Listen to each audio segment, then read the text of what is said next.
plan for this evening really is I'm going to introduce myself and talk a little bit about AI and how it's sort of moving in the television world, and then open it up to everybody to have a bit of a sort of question and answer session really. And the reason being is, and I may be wrong on this, but I sort of testing the water out there, and a lot of creative people in film, television, are all very confused, slightly worried, trying to keep up with everything that's happening in AI. And I hope that I might be able to answer some of the questions, or at least alleviate some fears to some degree. So what I'm going to do is just pop up a few slides. It's not going to be a massive long presentation because I can't stand PowerPoint presentations usually. So I'm just going to pop that up now. So just bear with me. Let me know that I've everybody see that? Yes, it's there now.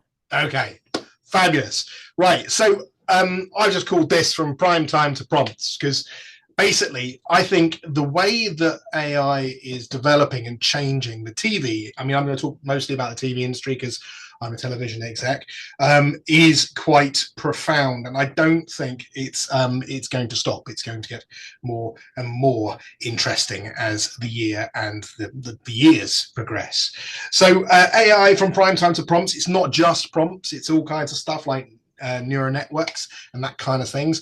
But I've actually had personal experience of how AI can be used to better production and the production process. And I want to share this with you because a lot of stuff like Sora coming out now, Sora 2, and all the other sort of video generative AI systems are getting that question, which is why are TV people going to be used or are needed, or films? If it's so realistic, is it going to take our jobs and that kind of stuff? So I'm going to try and address some of those things when we're having a chat later on.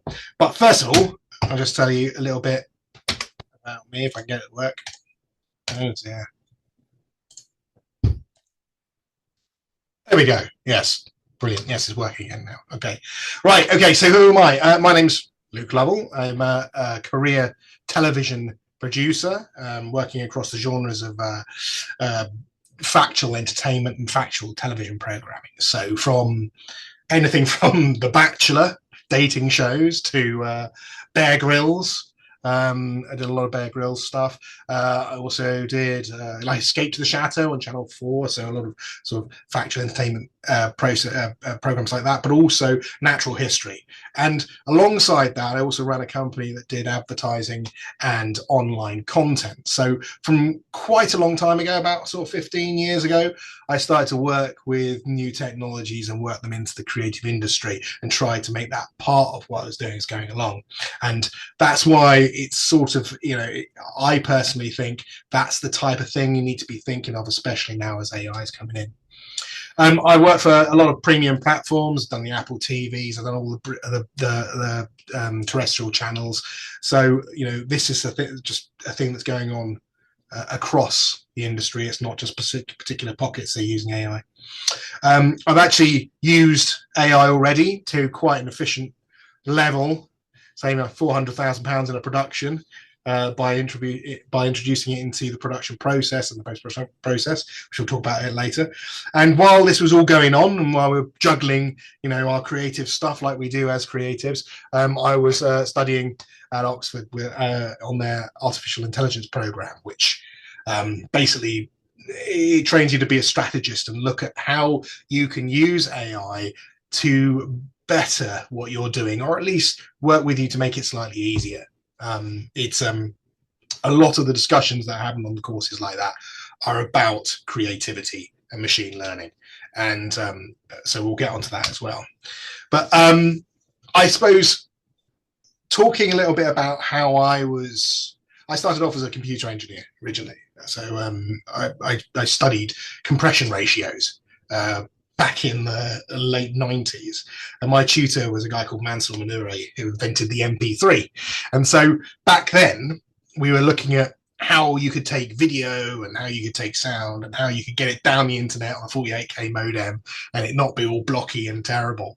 And so that was an interesting. I mean, you look at that, and I find similarities between back there in the 90s and what's happening now, and that is that the industry and the creative industry, like film, television, radio to a certain degree, and podcast creator, content creators, all that kind of stuff, is a constant developing landscape. So film is going into digital, for instance, and has been for a long time, and the technology has always been a big part of film production. TV, I mean, we used to have cameras that would come out.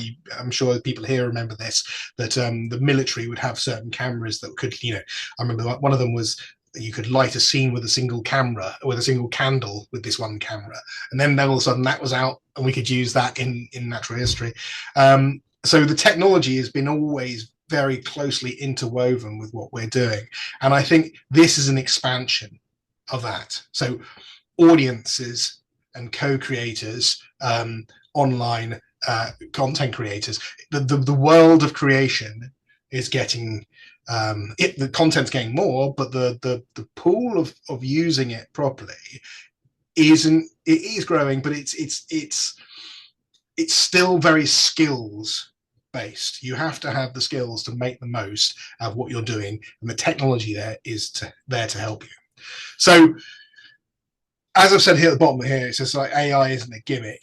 It's the next evolution. So we had films, digital, TV, streaming, audiences, co-creators and content creators. Now AI is coming along and saying, okay, what can we use this new technology to do to improve what we do?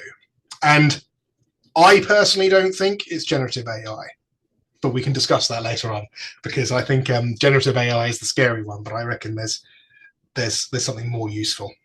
Okay, so where does AI meet TV today? Some of you may already see this in your work. I know I used to see it an awful lot and use it an awful lot. But for instance, there's the pre-production, the production, and the post-production. Obviously, in pre-production, you've got idea creation for scripts. You've got running order creation. Pre-production. You've got scheduling. You've got budgeting. You've got all that element that AI can get involved with and make a slicker moving machine. If you go from like the development, pre-production, production, post-production, you've got development where you can, capture every single idea in a meeting and get it down onto a presentation just like that. And then you can also use Gen AI to make, pitch films when you haven't shot anything else. So that changes that landscape an awful lot. And then in production, you would have maybe, in TV, you might have 4 weeks of prep before you shoot a TV show, and that prep will involve writing. But if you've got years and years of scripts and shows that are obs doc or similar to the one you're making, and you can train a machine to take those scripts and give you a draft, you can make that time shorter. And these same sort of things, like I've got voice and language recognition I personally have used, and just so it doesn't upset anybody, I personally used AI voice for voiceover, but only for Scratch. So we could have used it for the actual film in the end, but we used it for ScratchCom, which is, and if you don't know, it's the sort of like GuideCom when you're making the program. So there's an awful lot that you can put in, and the way you got to think about it, I personally think, is that these are ways to make production easier to make or more cost effective to make. Right, they're tools. It's almost like having an assistant that works alongside you, and at every single level of pre-production, production, and post-production, there is a way of implementing this to make it quicker. Now, I saved about sort of 400,000 on a show a little while back, a series, and what happened there was that the channel came back and said, we haven't got the money for the show. We've got half the money, basically, and instead of going, this process is going to save me £400,000, we implemented AI as many stages as we possibly could, and that made the budget we have work for the production we were doing. And if you look at the sort of pros and cons of that, is yes, some people might say, but you had less money to spend and employ people there. But I personally think we wouldn't have been able to make that production if AI wasn't there, if the machine learning element of that production wasn't there. And so that's a little bit more of what we're seeing in television, is as budgets are getting smaller and spend is getting slightly lower because ad spend is going lower on television. This machine learning can be a tool to make it possible to still make programs when otherwise you probably wouldn't. And that's a really important consideration. Right. Yeah, so I was just talking about briefly this idea of using AI to make budgetary make productions more possible because of the lower amounts of budget. Here's a few of the bits and bobs I put on the screen to show you. So it's the 50% budget reduction we had threatening the project viability and actually the jobs of those people. And I think in this case, most of it was saved in the pre-production element. So how we were organizing, planning, and writing the editorial for the piece.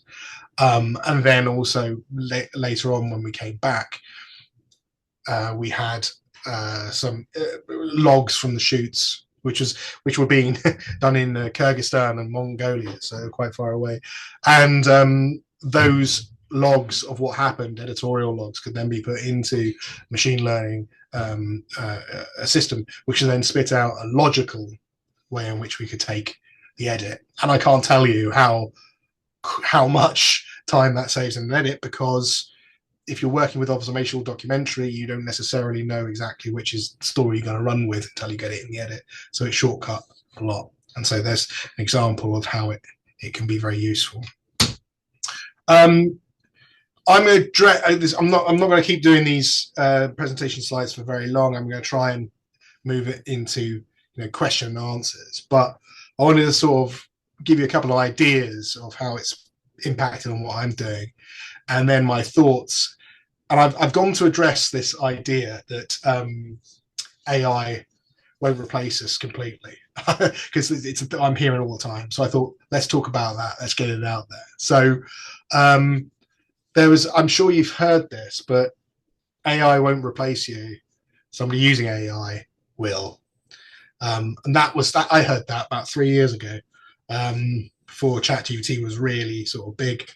And recently, part of the Oxford training that we did was looking at case studies and use cases for AI. And this is a case study about machine learning that Oxford did. And some of the stats on there shows something quite interesting.